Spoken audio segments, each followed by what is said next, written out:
Electric audio. Hey, is Steve Albini there? Hold on one second.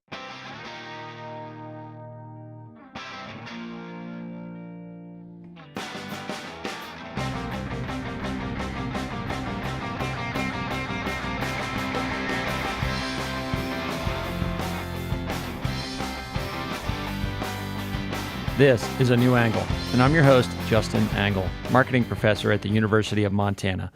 This podcast is my chance to speak with cool people doing awesome things in and around the great state of Montana. We are proudly underwritten by First Security Bank and Blackfoot Communications. All right, welcome back. Thanks for tuning in today.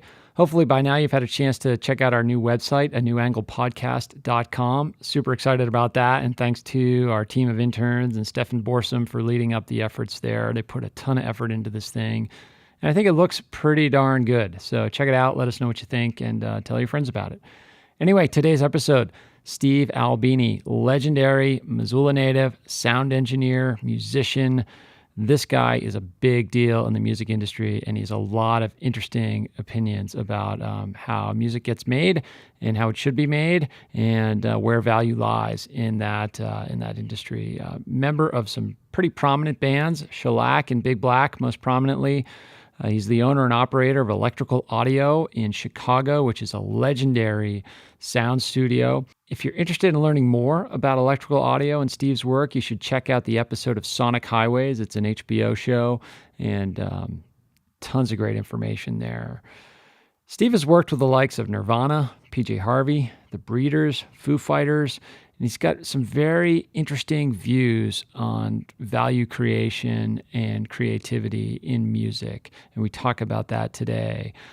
What you'll probably see us dance around or hear us dance around is the notion that, is capitalism really the right mechanism to be kind of the guiding structure of music? And Steve is a decided no on that. And it takes me a while to kind of figure out exactly how to ask him about that.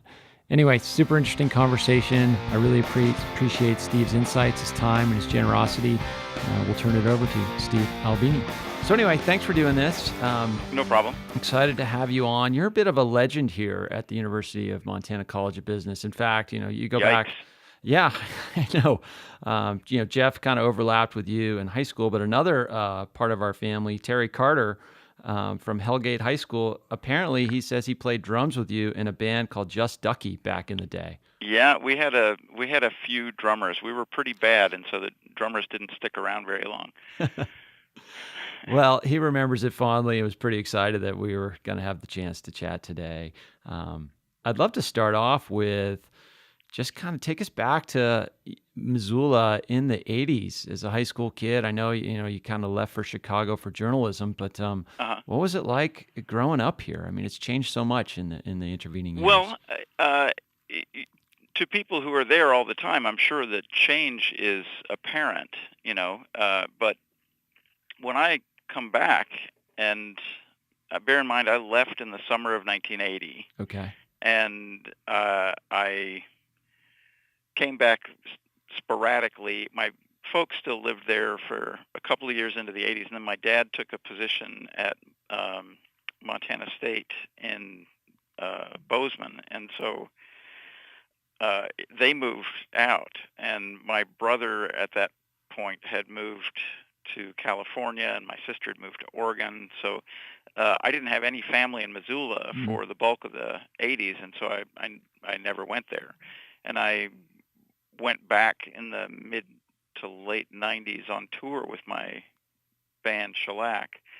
And that was the first time I'd been back in probably, more than 10 years. Wow. And it seemed very familiar. I mean, the geography and the layout of the city is immutable, and that's makes a very strong impression on you when you live there. Just right.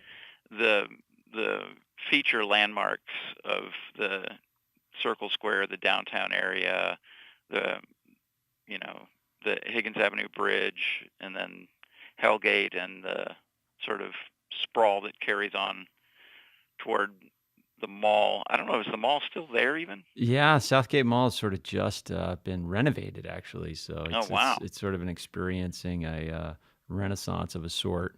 The sort of social environment of Missoula also seems pretty consistent over the years.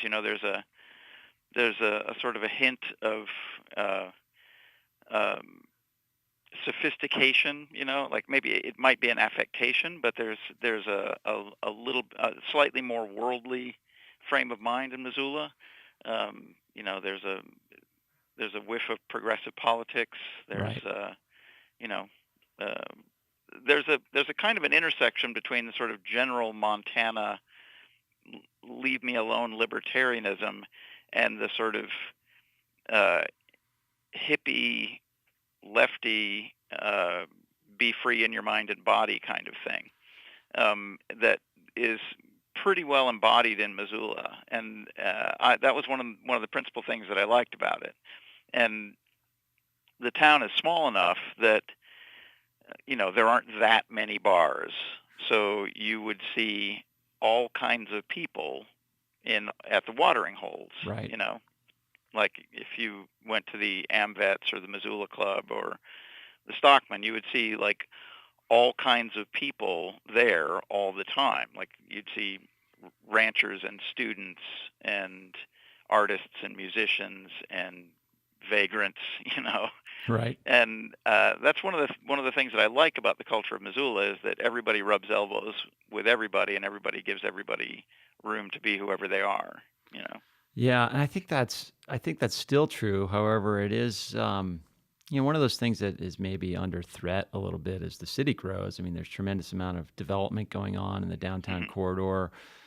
And I don't want to get us too off topic, but yeah, it's an issue that I think that the city and those involved in planning for the future will sort of have to address is how do we kind of should we maintain and how do we maintain that spirit? Because you're right, it's sort of come as you are and anything goes kind of culture down there. So you left for Northwestern University to pursue journalism. Tell us about. I didn't really pursue journalism. I was in a journalism program in college, and I got a degree in journalism. And I worked on newspapers as part of the degree program. They set you up with a sort of a general assignment reporter position at a small town newspaper. So I did that for a year or so. And then I wrote for music fanzines, punk rock stuff. Okay. I didn't really pursue journalism. So are you going to Chicago for the music scene? When you say that. So then were you going to Chicago solely, well, not solely, but primarily for the music scene? Well, when I came to Chicago, it was to go to school, and it seemed like a nice sort of side benefit that there was a really active music scene here. But eventually, over time, that sort of became my entire social circle and my entire professional existence was the music scene in Chicago. But when I came out here, it was to go to school to get a degree in journalism so I could get a job as a journalist. But while I was here, I got so ingrained in the music scene that my occupation, like whatever I was doing at the moment for a living, was really just a life support system for me being involved in music and me being involved in the social milieu of the music scene. Sure. And you're playing it in various bands, trying to make a go of it. And at what stage, to talk about sort of the work you're doing both as a musician, but also starting to emerge as somebody to go to for recording and production. Well, you used an interesting phrase there. You said, I played in various bands trying to make a go of it. And there's a perception in the mind of a lot of people who don't play music that a goal of musicians is to be professional musicians. That is, to have the band be successful and be their livelihood. Okay. Right? And in my circles, that is in the underground music scene and the punk rock scene, that would have been an insane fantasy. So no one ever harbored those notions. No one ever thought, yeah, this band is going to be my occupation. Okay. What they thought was, this band is going to be awesome, and I'm going to do it as long as I can, right? So that was the frame of mind. I think it's important to make a distinction between the notion that a working musician is only legitimate if it's his profession, and the great, overwhelming class of musicians like myself who are in bands because it's an awesome thing to do with your time, and you're willing to work a full-time job to support it in the same way that I would do it to support a wife and family. Sure. Right? Yeah. So with that frame of mind, you can do it a lot more because you don't expect it to be popular. You don't expect other people to like it. You don't expect it to earn you a living. And that was the frame of mind that all of my peer group had. So we all genuinely felt like we were participating in a great cultural experiment whereby people like us were going to be making substantive art that was driven purely by our desire to do it. And it wasn't subsidized. There were no patrons. There was no market for it. There wasn't no external means of support for any of it. And I think that's the thing that made that generation of underground music distinct, was that it was at its core separated from industry and commerce. Sure. It was a thing that existed for its own sake. Is there somewhat of a disdain for industry and commerce embedded in that perspective? Absolutely. I mean, if you are doing things for their own benefit, for their own, for the sake of them being awesome, and you see people doing things for the sake of acquiring cachet or popularity or to fit in with a preordained concept or preordained market, right? It's hard to restrain yourself from being derisive toward that, because that just seems like it's a mockery of something, and it must be the way NFL players felt about arena football or the Hooters football or whatever, all the other things. Yeah, exactly. It just didn't seem like that was. It didn't seem like that mindset should be taken seriously, because that was, that's where all the chumps were. Trying to make a living in a cover band, or adopting the latest hairstyle, and getting a publicist and trying to get on MTV or whatever. Like all of that stuff, that stuff was held in disdain by people who were making music for its own sake. And you asked how that progressed into being, my professional life. And when you're in a band in a community like that, which is a very close-knit group of, 100 or so people, everybody knows everybody else's business. Everybody knows when somebody else puts a gig together. Everybody knows when somebody's having a party. If somebody's going to put a record out, it's, big news. If there's a new issue of the local fanzine comes out, that's big news. Like, everybody knows everything. So in a close-knit community like that, if you make yourself useful to the community of musicians, and that's what I strive to do, was to make myself useful as an engineer to, someone who could make recordings of bands, then word travels fast. And then pretty soon your peer group, which grew out of your circle of friends, gradually becomes your client base. And then over time you're doing enough work that it can sustain itself, and you can quit your straight job. And that's what happened to me.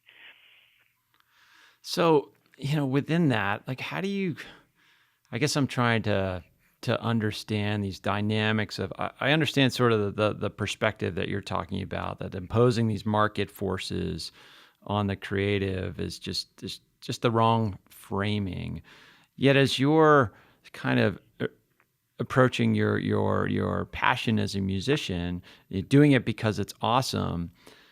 is there ever this, how do you view it when people say like, okay, how do I get paid for this, or how do I make this my life such that I don't have to do that day job? Is just Yeah, even that, thinking like I about that said, selling that out, never or crossed anybody's mind. never crossed anybody's mind? We, I, when I put out my first record in 1980 or 1981, it never occurred to me that I would make money off of it. Okay. All I wanted to do was get the record out, and hopefully it would pay for itself, and then I'd get my initial investment back, and I could do it again. And that record paid for itself. And then I had enough money that I could make another record, and that record paid for itself. And then other people wanted to put our records out, and that took the burden of paying for it off of my back. And so then I was able to put records out kind of at whim, and that was the success to me. Not, I'm proud of the fact that my bands have always turned a small profit here. I've never been on a tour that didn't earn money. I've never put out a record that's lost money. I'm proud of that, not because I think that being a successful businessman is anything to be proud of by itself, but because those are indications that I wasn't wrong about whether or not this stuff had value, And so for you, like, how do you make a determination as to whether something has value or not? I mean, you're playing live shows, people show up, people buy the record. That's an indication, and not so much that the commerce piece of it's working, but people are liking the art. Is that what's? Well, I think every credible band goes about their business with, I'm not going to say complete indifference, but near complete indifference to what the audience wants. Okay. I think that, all of the great bands, all the bands that inspired me, all the music that has really turned me on over the years was clearly the product of some kind of mania. Like the single-mindedness of the people making it is one of the characteristics that makes it invigorating, that makes it endearing. And that can only be done if you are willing to reject the notion of market-driven enterprises. If you are doing something because you, as the creator, are the arbiter of whether it has value or not, you're the only person that you have to please. And when you have pleased yourself, you are done.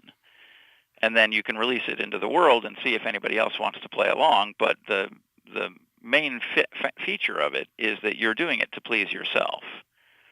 And I think all credible music is a quite selfish enterprise. Mm-hmm. It's being done to satisfy the person doing it. I feel like the creative impulse is innate in the same way that the sex drive and hunger and all that sort of stuff are.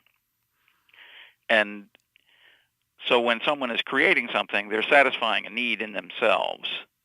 And the satisfaction of having done it is very much like the satisfaction of having eaten a meal. That when you have accomplished something, then that drive, that impulse has been quieted for the moment. And it'll arise again for sure, but for the moment you have satisfied yourself, and that's really all that matters. Sure. And then you release records because you want there to be some public acknowledgement of this stuff that you're working on.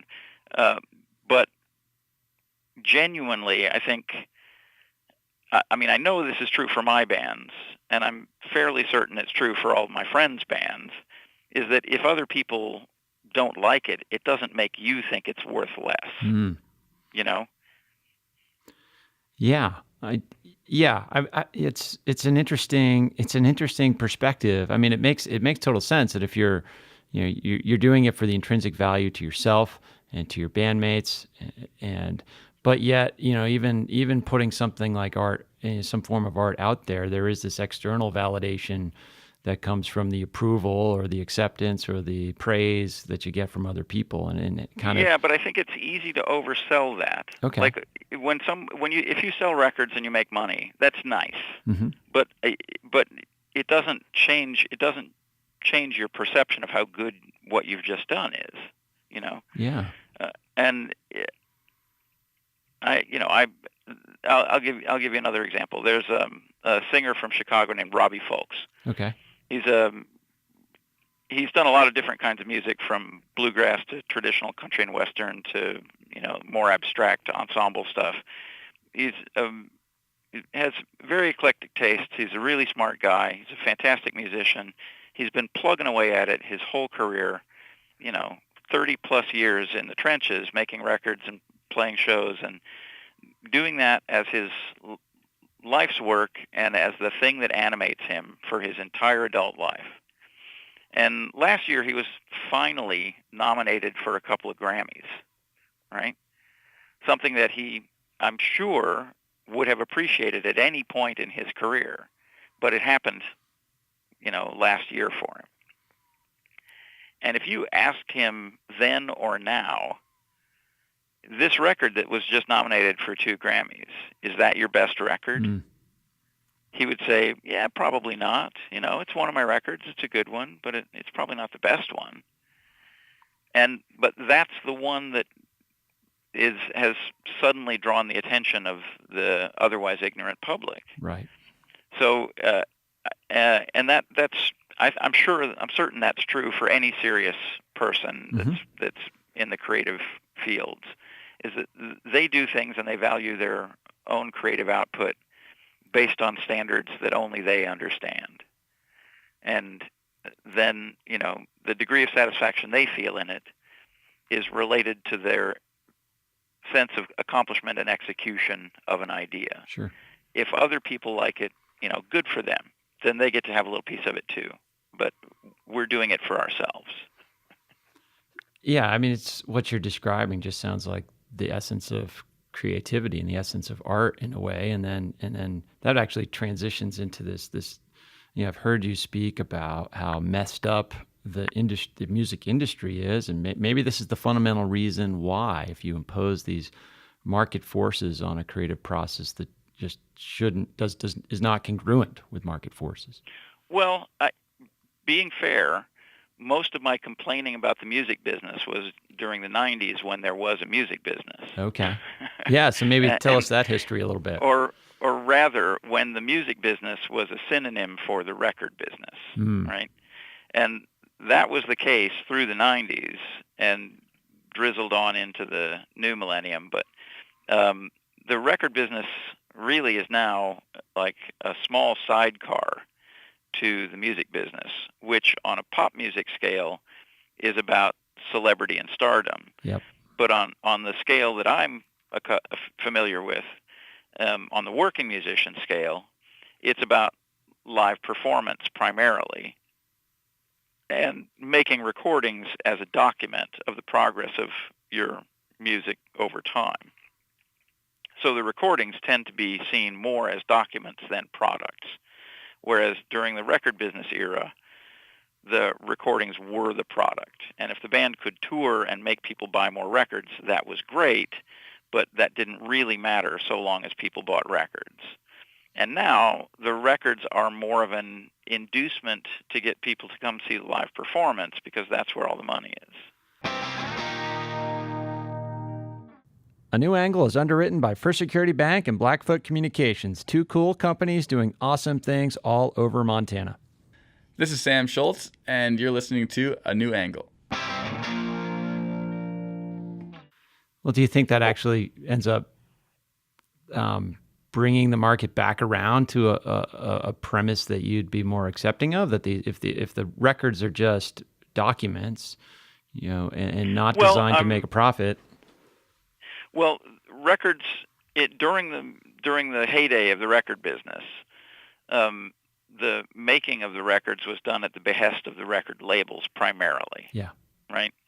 And now records are made at the behest of the people whose name is on the cover. Like if somebody wants to make a record of his music, he does. It's rare that someone is making a record to satisfy a contract that obliged them to make a record, whereas that was commonplace in the 80s and the 90s. So I feel like the impetus behind making records now has shifted, and the control and the direction, and almost every aspect of it is now under more firm control of the bands, of the people whose name is on the cover. And that suits me tremendously. Sure. Because, I, as an engineer who works for those people, I much prefer to be able to turn to the person sitting next to me and say, are you happy with that? Can we move on? Rather than having them say, I don't know, let's send a rough mix to the office and see what the office says. Like that sort of thing just doesn't happen anymore. Yeah. I mean, being fair, it was rare in the circles that I traveled in, but it did happen. and that just doesn't happen anymore. So that suits me tremendously. The collapse of the record business has been great for music and great for musicians. It's given the musicians much more control over their recordings. It's made the recordings much more representative of what the bands had in mind and much less subject to the pressures of the external pressures of the marketing departments and things like that. Mm-hmm. Yeah, it's just been a tremendous boon to bands. It does mean that there's less work making records because there are fewer records being pumped out. But that also means that the records that are being made are, generally speaking, somebody's life's work, and someone is very heavily vested in making this record, and so it means a lot to them. So it's much more satisfying to work on. Maybe talk about how that has, how that trend has interacted with your work at Electrical Audio and the dynamics within the studio. And I know you've said it's in other places that it's been one of those projects that's, institutions really that's been, on the verge of bankruptcy on a couple of different times. How have these forces kind of played out in terms of the studio? Well, when we opened the studio, I started making records informally in the 80s. Okay. And then I bought a house in 1985 or 86, somewhere in there, and I built a studio in that house, and then I operated out of that house for the better part of 10 years. And then we bought the building that Electrical Audio is in 1995 and spent a year and a half or so building it out. And then the first sessions were done here in the spring of 97. So now for more than 20 years now, we've been making records out of this building. And so that's a pretty long stretch in the life cycle of a business or an industry. Mm-hmm. So I've seen a lot of things change, and the biggest change has been that the dumb money doesn't exist anymore. Okay. In the 90s, there was this kind of a feeding frenzy where the big record labels were trying to find the next Nirvana or whatever, and so Yep. there was a lot of dumb money being thrown around just on a whim. People were being signed and being sent into the studio to make a record, and we didn't get a lot of that stupid money business, but we got some. And then the carrying on effect of that was that the smaller independent labels also had more money to play with because there was a big upturn in the interest in rock bands. Sure. So independent labels had more money, and they were making more records, and we did get a lot of that business. Our primary clientele has always been independent and underground musicians making their own records or making records at the behest of small record labels. And so within that, I mean, your studio has emerged as kind of this, legendary place where musicians go to kind of experience. I've heard people say, like, you have this signature sound, but then at the same time, I've heard you talk about how your job is to document exactly what the band sounds like. So can you talk a little bit about your approach to sound and capturing where a band is at a particular moment or where a musician is at a particular moment? Well, one of my formative experiences as a guy in a band was seeing one of my friends' bands go into a small studio at the time and get started on a session to try to record a record. And the engineer on that session wasn't from our circle. He wasn't a punk rocker. Okay. So, they showed up with this crappy drum kit, and instead he wanted them to play on the nice studio drum kit. And the guitar player had a really abrasive guitar sound, and when he set up his amp and started blasting like normal, the engineer was, trying to talk him out of it and trying to convince him that it would record better if it wasn't as loud and things like that. And I just saw this kind of an intrusive process Yeah. that was all done with the best intention. You know, this guy, he wanted to help. He wanted to do something to improve, in his mind, this raw, untutored, unskilled band.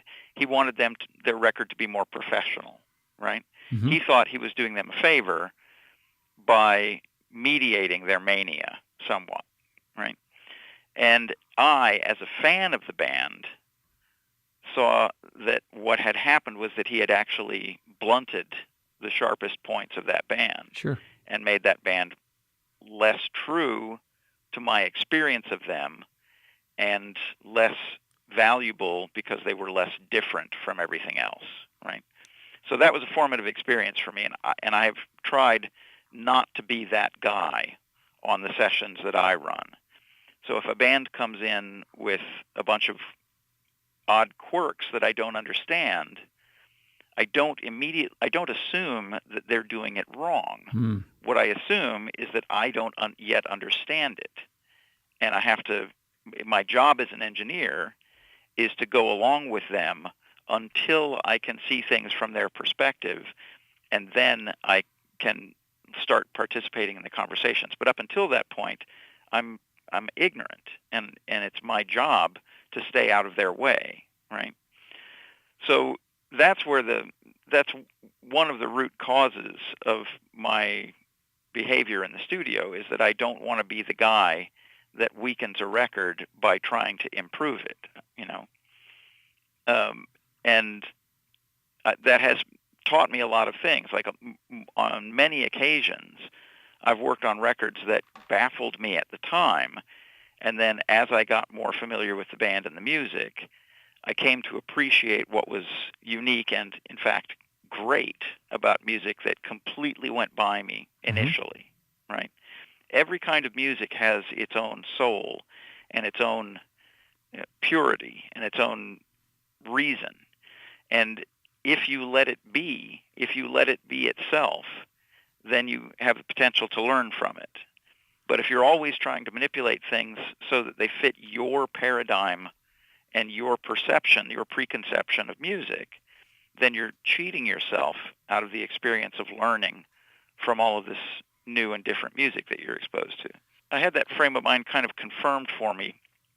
I had dinner with John Peel, the great BBC DJ, who had run a groundbreaking radio program for the better part of 40 years, where he was constantly exposing new music to his audience. And his shows were inspirational. You were always hearing something that you'd never heard before, and it was always great, right? And he listened to new music that had been sent to him that he was ignorant of. He was listening to that music for hours every day. Stuff would come in the mail, and he'd try to listen to every single thing that people sent him, right? What an incredible, overwhelming deluge of material that was. And I was just in awe of his diligence and his respect for those people, and putting hours of his day every day into educating himself about new music. And he said something I thought was really brilliant. He said that if he heard a record and he didn't like it, he didn't assume from that it was a bad record. He just assumed that he didn't understand it. Yeah. No one, in his mind, no one would go through the trouble of recording and releasing a record and then sending it to him if they thought it was bad. Mm-hmm. They did that because there was something that they thought was great in there. And if he is deaf to it for the moment, the failing is on him, right? And when I'm in the studio, often a band will do something in the studio, and I'll think that there's something has gone wrong in a take or whatever, and I'll draw their attention to it and say, hey, was that supposed to happen there? And they'll say, oh, yeah, that's how it goes. It goes that way every time. And then that's a moment of enlightenment for me, where I thought they were making a mistake, but in fact, it was a listener error. Yeah. It was a mistake on my part to presume that the music was going to go in one direction when in fact it didn't. Sure. Right? So I feel like that concept has been key for me to be able to adapt to record many different styles of music and many different kinds of people without being judgmental and without, trying to steer people into a particular sonic direction. Is there a particular example with a particular band that stands out as a moment where that perspective kind of solidified for you? Well, one example of a band that I didn't really get initially, but then became one of my favorite bands was there's a long-standing sort of art rock band from Chicago called Sheer Accident. And they've been going for a very long time, but the core aesthetic of the band, the experimental nature of the band, and their commitment to certain progressive musical ideas has been there from the beginning. And my first exposure to that band didn't get it. It sounded retrograde and sort of like an archaic kind of prog rock, and I really didn't appreciate it. Uh-huh. As a fan, I didn't appreciate it. I worked on one of their records, and as an engineer, it presented a bunch of interesting challenges as an engineer that I enjoyed solving. Right? I enjoyed working on the record from a technical standpoint, but I didn't get the music at all. Then the more I was exposed to their music, the more of their music I heard, and I listened to prior releases, and I listened to later releases, and I worked on more of their music, decades down the line. I have begun to, you begin to see the thread of continuity through all of these projects over the years, and you begin to appreciate exactly how great the arc of a single idea can be, that it can go for decades and permute many, many, many times, go through many, many permutations. And it's just, there's a good example of a band that's easy to miss on Sure. casual listen. But then the more you pay attention to them, the more you realize that, they're fucking geniuses, So, as you're laying out that story, Steve, it makes me kind of think, and I just watched the Sonic Highways episode that featured you over the weekend, and, your experience with Nirvana, you've spoken about that well, and in a bunch of other platforms. But what occurred to me watching that episode is that, Dave Grohl and Foo Fighters, they came back to you and wanted to document the work that you do and the contributions you make. Is that maybe the process of realization about your perspective in reverse occurring with people like Dave Grohl and other musicians? Have they come to learn the value of your perspective on the industry and the process and where the value is? I don't know. I mean, I feel like the industry collapsed of its own weight. Okay. The fact that I was right about how crooked it was doesn't have any bearing on the fact that it just failed to be, it became no longer profitable. Right. Right? It didn't collapse from some kind of moral pressure. The industry collapsed because they couldn't squeeze any more blood out of the artichoke. Sure. And but I guess for a band like Nirvana, that they went through this sausage making process, and you kind of were part of that, not a contributor to the sausage, if you will, but but then a guy like Dave Grohl comes back, and he's in the heart of it within Nirvana, but then he comes back and maybe says, well, actually, Steve had this really important perspective that maybe we weren't courageous enough or whatever, powerful enough at the moment to realize. Does that framing make sense? Well, I don't know. I don't buy the sort of mythological parallels, Okay. I'm the seer that no one believes or whatever. I don't really buy that. I feel like I had a perspective that was based on my perception and my experience with a certain part of the music business. If you had been insulated from that part of the music business and you had only had good experiences, then you would think I was a lunatic, and rightly so. So I feel like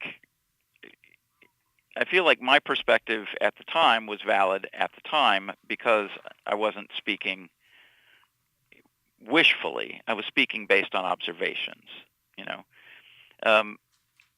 There's a kind of a fantastic notion of being a musician where you write a few songs, somebody hears them, they are inherently valuable. Then you have a career, and you can live the rest of your life based on this one period of creative productivity, right? Sure. And that kind of fairy tale just isn't practical at the moment. You have to be continually doing work and continually putting stuff out in order to have a viable career as a musician now. And I think the people in the punk rock underground appreciated the productivity and the creativity and didn't really see the value in trying to do it as a day job. And I think that perspective is now more common just because the psychic reward of executing a creative concept is now the same or greater.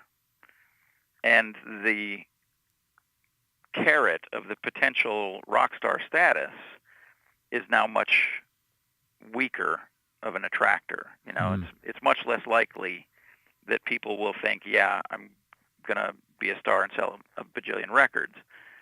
I think there are other avenues to stardom now that people who are eager for stardom rather than creative satisfaction can exploit. Just look at things like the rise of the YouTube star or the Instagram celebrity or whatever.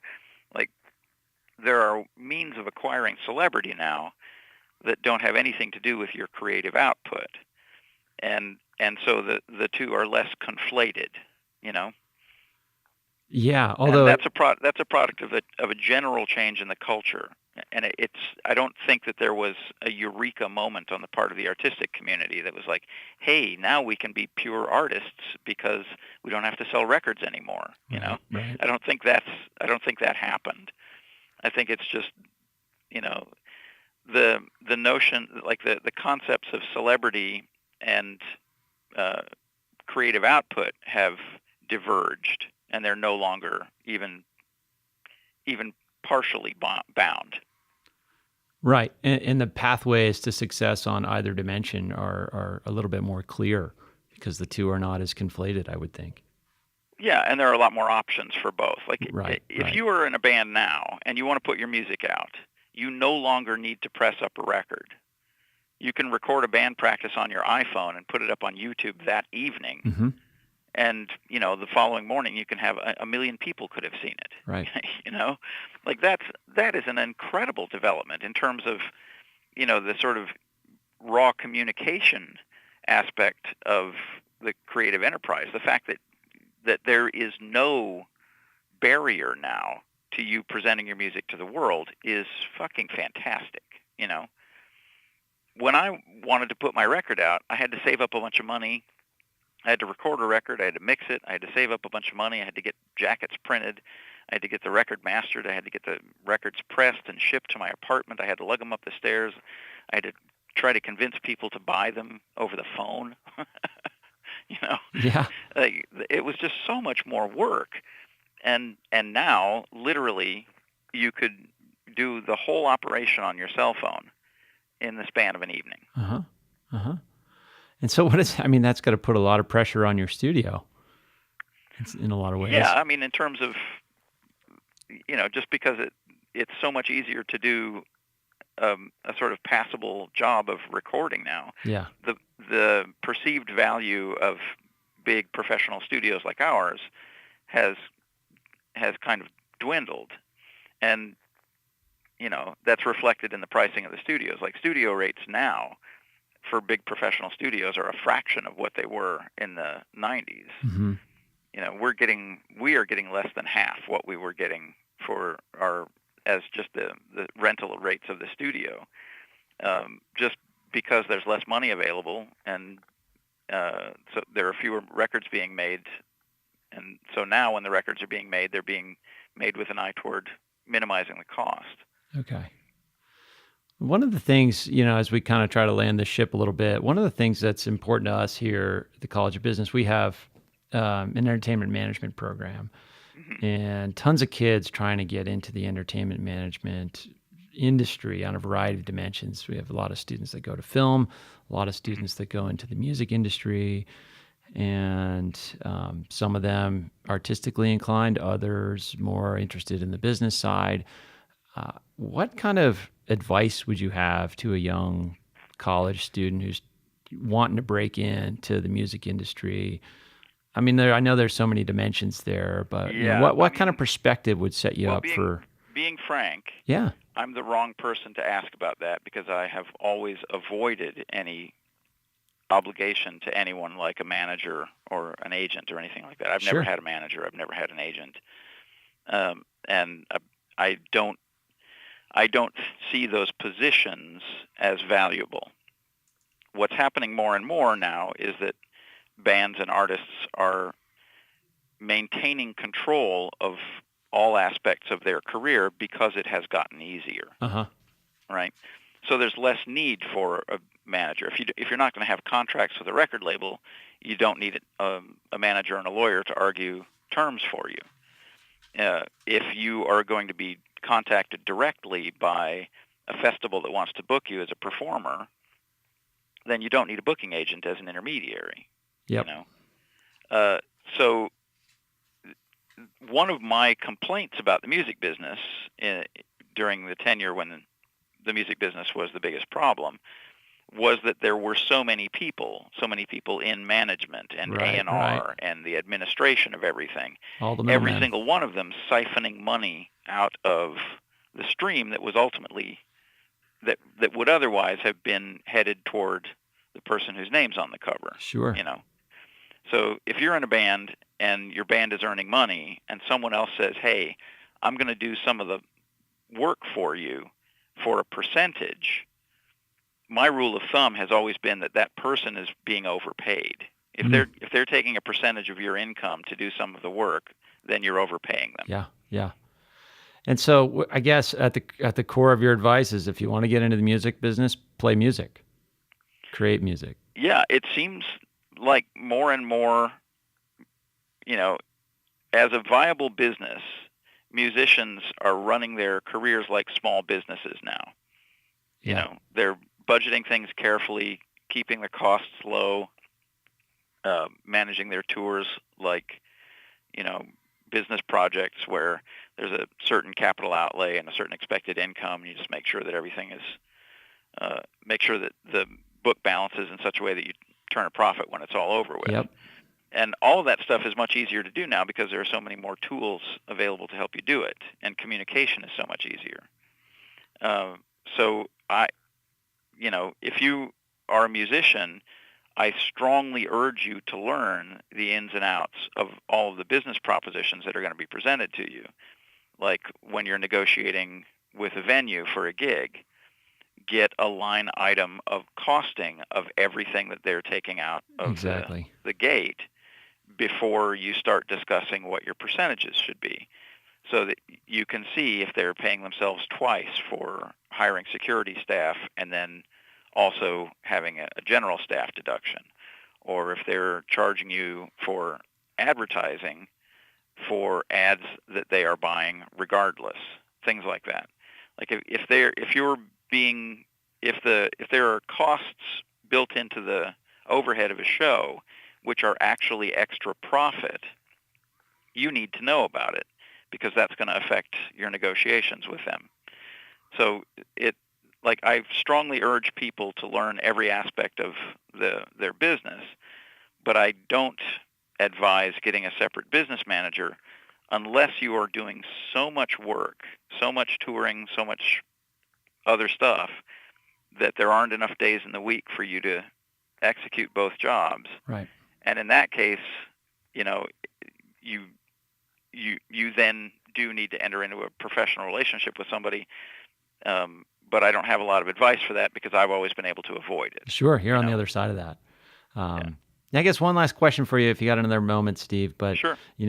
I've heard through various sources that, and learned that poker at a high level is a big part of your life, and it makes me wonder, in the context of all these sort of industry forces, which is the bigger gamble, playing poker or running a studio? Oh, running a studio is a much bigger gamble for sure. Seems so. I have a lot more money tied up in the studio than I would ever put at risk in poker. Like my working bankroll for poker is $10,000 or so, something like that. Like I just want to make sure I have $10,000 liquid so that I can play in the biggest games that are available to me. but I've got, several $1 million tied up in the studio, and if it goes tits up, all that money is gone. So. Indeed. Well. Yeah, running a studio is an enormous gamble on a month-to-month basis. It's very difficult to cover your expenses as a professional recording studio. The daily overhead is just enormous, and a couple of bad months and we could be out of business. Mm-hmm. But knock wood, we haven't had a couple of bad months in a row for more than 20 years. So. Well, we'll be respectful of that, those dynamics, respectful of your time, and let you get back to it. Thanks a lot, Steve. We really appreciate it. Anything else we can do for you? Nope. Cool. Well, super talking to you. Thanks for the time. All right. Bye-bye. Bye-bye. All right. Hope you enjoyed that conversation with Steve as much as I did. And I hope to actually pick his brain again and just start out with, hey, man, tell me everything you think that is wrong with capitalism, and we'll sort of build an episode around that theme. So stay tuned.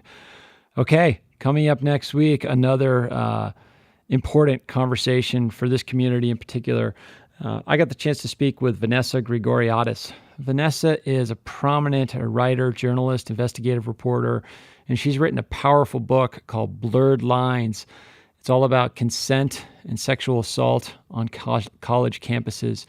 And this is a particularly important issue in many communities, but very important here as we've had our very public struggles with this issue. So I look forward to that conversation with Vanessa next week. Stay tuned. Remember that A New Angle was brought to you by CED, Consolidated Electrical Distributors. By now, you've been listening long enough to know that these guys are big and that they sell pretty much everything electrical you would ever need. But you might not know that they hire a ton of University of Montana students. If you want to learn more about careers at CED, visit cedcareers.com. It's a great website name. Before we go, I want to thank some important peeps. Comzar, Elizabeth Willie, interns, Aspen Runkle, Mason Dow, and Max Gibson. Huge thanks to VTO for the tunes, and finally props to Jeff Meese, our master of all things sound. Before we go, if you have any questions, suggestions, comments, insults, whatever, please email me at anewangle@umontana.edu. Help us spread the word, and be sure to use the hashtag #anewangle when you do. Thanks a lot. See you next time.